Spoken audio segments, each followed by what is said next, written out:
আসসালামু আলাইকুম, আশা করি সবাই ভালো আছেন। এয়ারপোর্টে পাসপোর্ট ব্লক করে কেন বা অফলোড কেন করে, এই প্রশ্নটা প্রায় সময়ই আসে। তো তাদেরকে কমেন্টে অনেক কিছু বলা যায় না সময়ের ব্যবধানে। আজকের এই ভিডিওতে বলবো যে এয়ারপোর্টে পাসপোর্ট কেন ব্লক করে, কেন অফলোড করে, আর করণীয় কী। দুইটা কারণে আপনার পাসপোর্ট অফলোড করবে বা ব্লক করবে। নাম্বার ওয়ান, আপনার নামে যদি বাংলাদেশে ফৌজদারি কোনো মামলা থাকে তাহলে আপনার পাসপোর্টটি তারা ব্লক করবে এবং অফলোড করবে, এবং সেখানে যদি আপনার নামে ওয়ারেন্ট ইস্যু থাকে তাহলে সেখান থেকে আপনাকে গ্রেপ্তার করবে। আর যদি কোনো সাধারণ অভিযোগ থাকে, আপনার পাসপোর্ট বা এনআইডি কার্ড দিয়ে কেউ যদি আপনার নামে ফৌজদারি মামলা করে, তো সেই ক্ষেত্রে বাদী যদি মনে করে যে আপনি বিদেশে পালিয়ে যাবেন বা সমাধান না করে, কোনো সমস্যার সমাধান না করে আপনি বিদেশে যেতে চাচ্ছেন, তাহলে সেই ক্ষেত্রে আপনার এই মামলার রায়টা হতে পারে ওয়ারেন্ট ইস্যু বা অভিযোগের প্রেক্ষিতে ওই মামলার কারণে আপনাকে অফলোড করে দিবে। তো ওয়ারেন্ট ইস্যু থাকলে আপনাকে সাথে সাথে গ্রেপ্তার করবে, আর ওয়ারেন্ট ইস্যু না থাকলে আপনার পাসপোর্টটি অফলোড করে ব্লক করে দিয়ে আপনাকে বলবে যে আপনি এসবি অফিস থেকে পাসপোর্টটা নেবেন। পাসপোর্টটা আপনার জব্দ করবে, বলবে যে আপনার সমস্যা আছে, সমস্যার কথা বলবে না, বলবে যে আপনার সমস্যা আছে, আপনি এই সমস্যার সমাধান করে পাসপোর্টটি এসবি অফিস থেকে নেবেন। তো সেখানে গেলে আপনি জানতে পারবেন যে আপনার বিরুদ্ধে কী ধরনের এলিগেশন থাকতে পারে বা পাসপোর্ট কেন ব্লক করছে, কেন অফলোড করছে। আর দ্বিতীয় কারণ হলো যে আপনি যেটা সবচেয়ে বেশি হয় সমস্যা, সেটা হলো ভিজিট ভিসা। আপনি বিশ্বের যে কোনো জায়গায় আপনি ভিজিট ভিসায় আপনি যেতে পারবেন, যাওয়ার অধিকার আপনার আছে। তবে সেখানে টার্মস অ্যান্ড কন্ডিশনগুলো মেনে আপনাকে ভিজিট ভিসায় যেতে হবে। আপনি যদি দুবাইতে ভিজিট ভিসায় যান বা এই সামান্য শ্রীলঙ্কায় যদি আপনি ভিজিটে যান, সেখানে আপনাকে কৈফিয়ত দিতে হবে। যদি ঠিকঠাক উত্তর না দিতে পারেন তাহলে আপনার পাসপোর্টটা অফলোড করে দিবে বা ব্লক করে দিবে। তো ভিজিট ভিসার ক্ষেত্রে যে নিয়মগুলো, সেটা হলো যে আপনি ধরেন আপনি দুবাইতে যাবেন ভিজিট করতে, কিন্তু সেখানে ভিজিট করতে হলে আপনার একজন ইনভাইটেশন ব্যক্তি লাগবে, যে ব্যক্তি আপনাকে ইনভাইট করবে। আপনি কার মারফতে বা কার রেফারেন্সে আপনি দুবাইতে যাবেন তার তথ্য লাগবে, এবং আপনি কেন যাবেন, আপনার কি বিজনেস আছে নাকি আপনি ঘুরতে যাবেন, কী কারণে যাবেন। ম্যাক্সিমাম টাইম আপনি যখন দেখবেন যে ঘুরতে যাবেন বলবেন, তখন আপনাকে আর যেতে দেওয়া হবে না, আপনার পাসপোর্টটি অফলোড করে দিবে। আর যদি আপনি কোনো কাজের ক্ষেত্রে যান বা ব্যবসার খাতিরে যান, তাহলে সেখানে আপনাকে লাইসেন্স দেখাতে হবে, বা আপনি কোনো কোম্পানির এমপ্লয়ার বা আপনি কোনো কোম্পানির যে কেউ হন না কেন, যে একটা কোম্পানির কাজে আপনি যদি একজন কর্মচারী হয়েও যদি দুবাইতে ভিজিট করেন, তাহলে সেখানে আপনার ডাটা লাগবে, অ্যাবাউট লাগবে, যে আপনি এই কোম্পানিতে কাজ করেন, এই কোম্পানির আপনার একটা এই কার্ড থাকতে হবে বা কোম্পানির রেফারেন্স থাকতে হবে।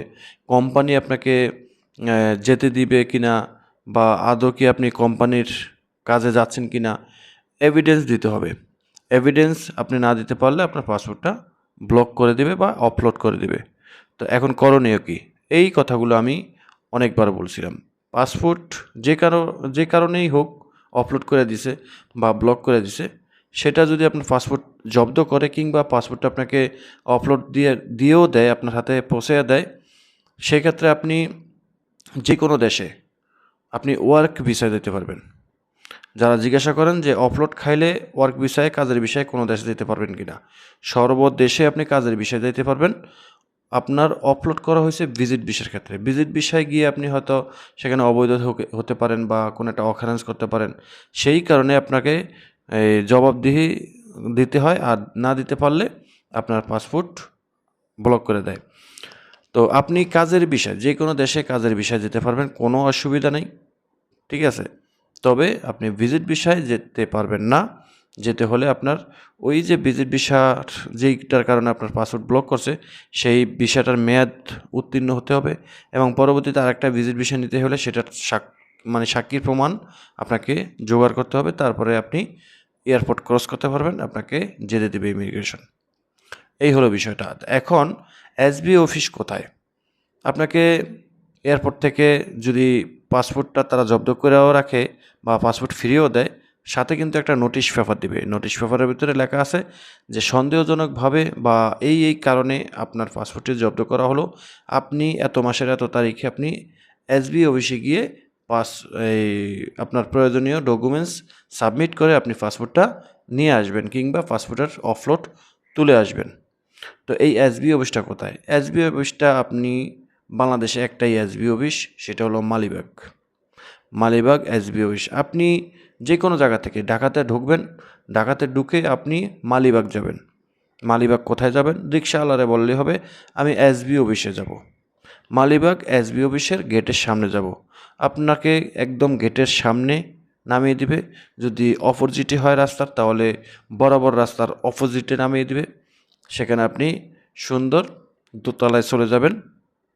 দোতলায় গিয়ে একটা রুম আছে, সেই রুমে গিয়ে আপনি বসবেন, সিরিয়ালে বসবেন এবং আপনার নোটিশ পেপারটা জমা দিবেন। তারপরে নাম ধরে ডাকবে, ডাকার পর আপনাকে আবার সিরিয়ালে একটা হেড অফিসে পাঠাবে, যেখানে আপনার পাসপোর্টের আপলোড তোলা হয় বা যেখানে সমাধান করা হয় সেখানে পাঠাবে।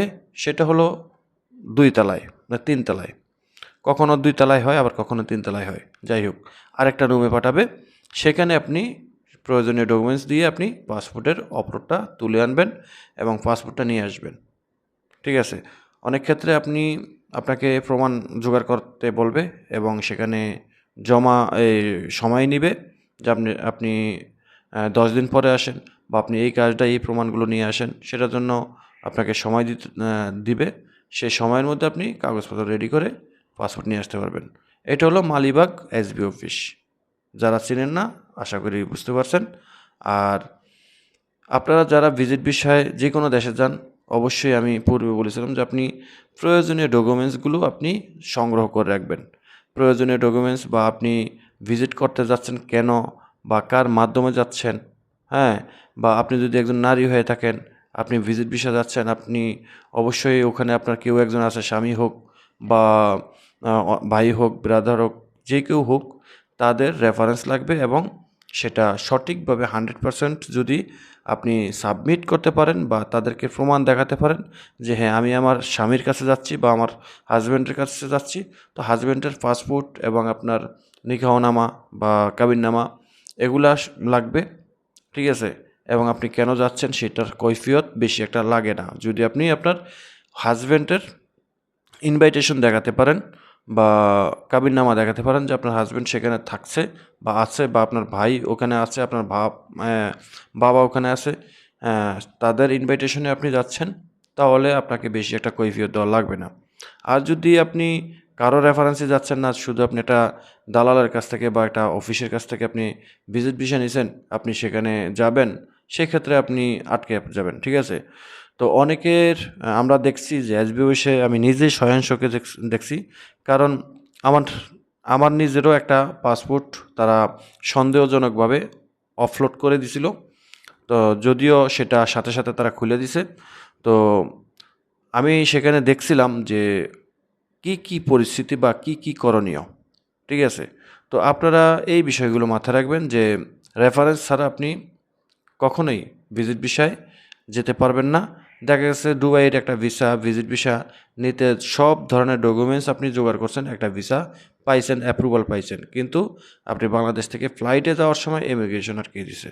তো সেখানে কাগজপত্রগুলো দেখবে এবং আপনাকে মৌখিকভাবে জিজ্ঞাসা করবে, সঠিক উত্তর দিতে হবে। সবাই ভালো থাকবেন, ভিডিওটা শেয়ার করে দেবেন, চ্যানেলটি সাবস্ক্রাইব করে রাখবেন। আল্লাহ হাফেজ।